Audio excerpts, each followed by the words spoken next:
Welcome back to our channel दोस्तों। मेरा नाम अली हैदर है। महाभारत का एपिसोड 168 है, उसका नेक्स्ट पार्ट है। लास्ट में भाई देखा वो जो कीचक है और भीम का युद्ध चल रहा है और द्रौपदी जी भी आग लेकर खड़ी है कि बाहर नहीं जाने देंगे तुझे, कमीने तुझे इधर ही मारेंगे। कीचक हरा भी फिर भी भाई लड़ रहा है, माफ़ी नहीं मांगता यार। अभी तू माफ़ी मांग ले, मौत सामने। नहीं भाई, बड़ा ढीठ है हरा भी। और वो जो शकुनी वाले चेले वो भी आ रहे हैं भाई। अब देखते हैं कि किसका भाई साथ होता है, कौन जीतता है। तो प्ले करें।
सेनापति कीचक का वध हो गया। जिसने भी ये भयानक कृत्य किया उसे दंड अवश्य दिया जाएगा। महाराज विराट, तो पांडवों को पकड़िए। सेनापति कीचक का वध 5 पांडवों ने ही किया है। पांडव विराट नगर में नहीं हैं, मत्स्य देश में भी नहीं हैं। व्यर्थ की बातें करके नगर में भय फैलाने का प्रयत्न ना करें युवराज। महाराज विराट, सेनापति कीचक ही पांडवों को ढूंढने वाले थे। आज प्रातःकाल ही सारे प्रवासियों और अतिथियों को राज सभा में उपस्थित करने वाले थे सेनापति कीचक।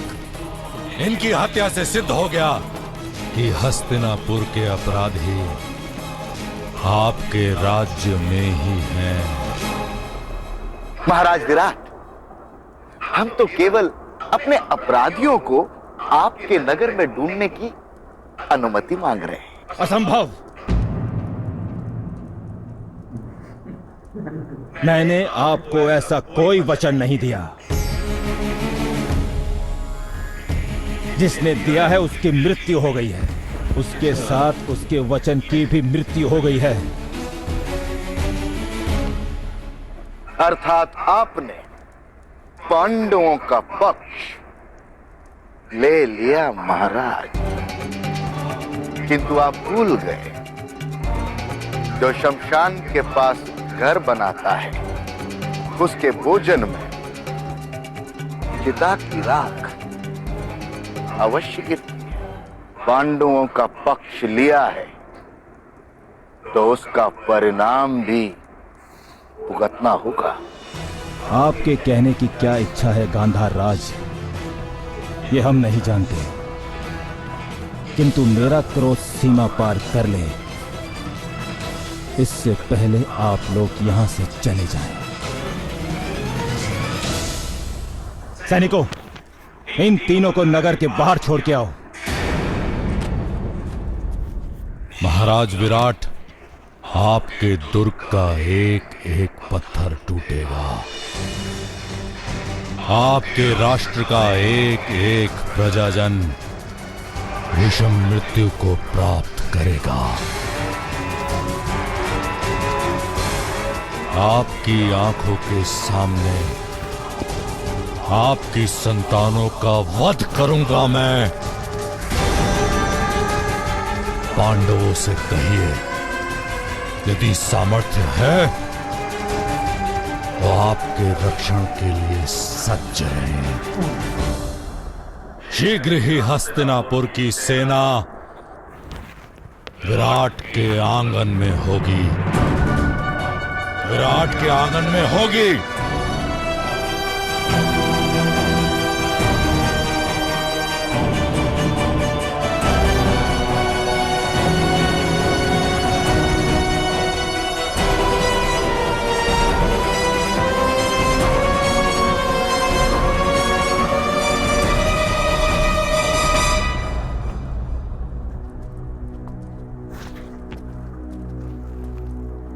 सावधान, महाराज विराट पधार रहे हैं।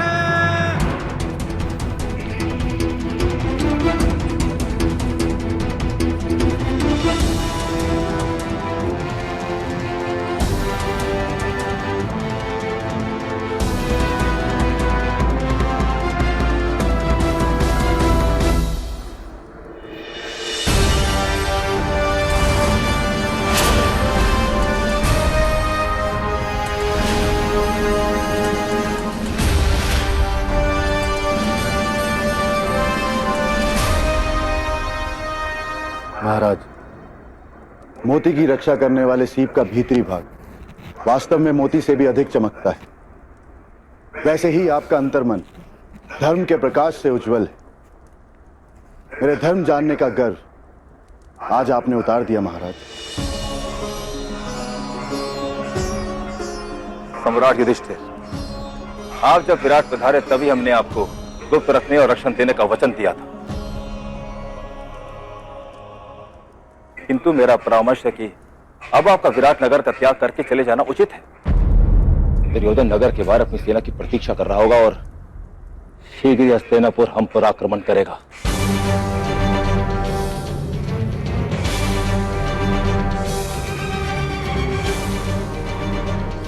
ये युद्ध हमारा अज्ञातवास विफल करने के हेतु हो रहा है महाराज। यदि हम प्रकट हो जाएंगे तो युद्ध स्वयं ही टल जाएगा। असंभव। यदि मेरा वचन टूट गया तो वो भी मेरे लिए पराजय ही है। सम्राट युधिष्ठिर, आप गुप्त मार्ग से पश्चिम की ओर चले जाएं। आपका अज्ञातवास पूर्ण होने तक मैं दुर्ग संभाल के रखूंगा। नहीं महाराज विराट, हम भी अपना धर्म त्याग नहीं सकते। ये युद्ध अब केवल आपका नहीं, हमारा भी। हम यहीं रह के युद्ध करेंगे। यदि हम प्रकट हो गए तो उसे अपना भाग्य मानकर स्वीकार कर लेंगे।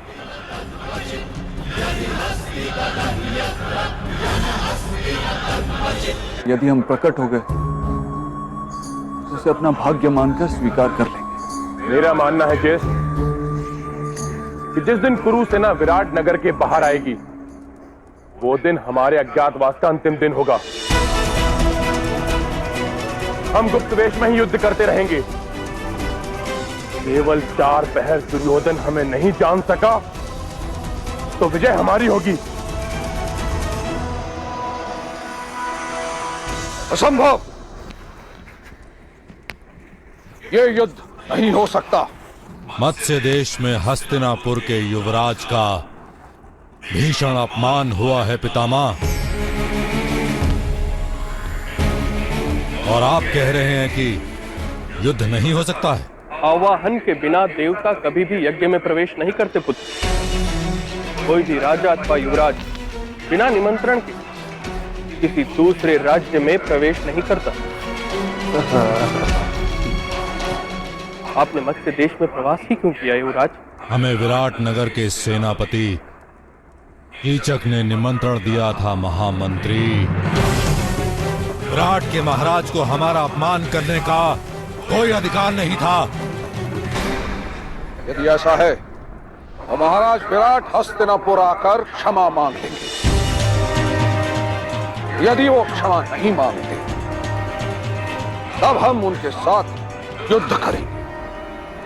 यही परंपरा है। आप किसी भी प्रकार समय बिता देने की इच्छा रखते हैं महामहिम भीष्म, और आप युवराज किसी भी प्रकार इसी समय युद्ध करने की योजना बना रहे हैं।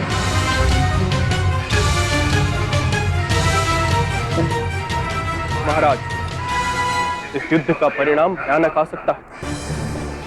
एवं पांडवों के साथ संधि करने के हमारे सारे प्रयत्न नष्ट हो सकते हैं।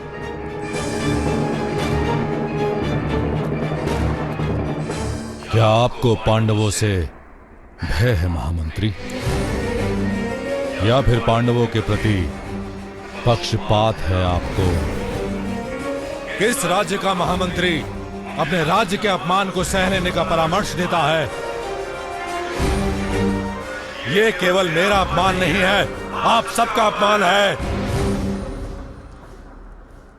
ये समाज केवल उन्हीं को सम्मान का अधिकार देता है जो अपने सम्मान की रक्षा कर पाता है। पिताश्री, आने वाला समय कहेगा कि हस्तिनापुर निर्बल हो गया क्योंकि सम्राट पांडु ने राज्य का त्याग किया और अपने अंधे भाई को सिंहासन पर बिठा दिया। कौन रहो दुर्योधन? पर्याप्त तो बोल चुके हो तुम। भजन दुर्योधन यथार्थ कह रहा है।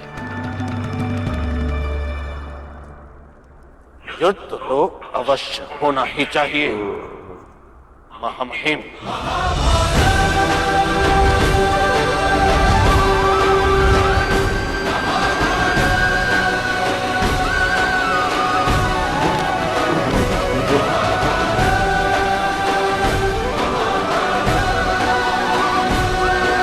बड़ा ही हराम ये दुर्योधन यार, आखिर अपनी बात मनवा ली यार।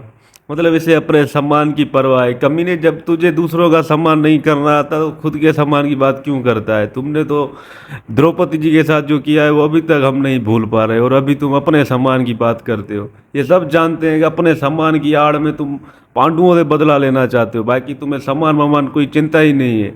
हरामी ने बोल रहा है कि मुझे बदला लेना है, जाना है, युद्ध करना है, सिर्फ युद्ध की परवाह है। जब बड़े मंत्री महामहिम भीष्म बोल रहे हैं कि भाई ऐसे युद्ध होता ही नहीं है, ये हमारी परंपरा ही नहीं है, पहले हम उनसे बात करेंगे या वो आएंगे हमें क्षमा मांगेंगे हमसे, तब युद्ध होगा, अगर वो कुछ ऐसा टेढ़ा काम करें। बस ये हरामी चाहता है सीधा जंग करो, भाई ऐसे नहीं होती जंग। लेकिन वो अंधा भी तो देखो ना, उसको भी गुरूर आ गया, चिढ़ाया कि तुम अंधे बैठे हो बोलता है युद्ध करेंगे। बड़े हरामी यार। और महाराज विराट की क्या बात करें यार, सच्चे आदमी यार। इनको मतलब पहले से पता था कि ये पांडु पुत्र हैं।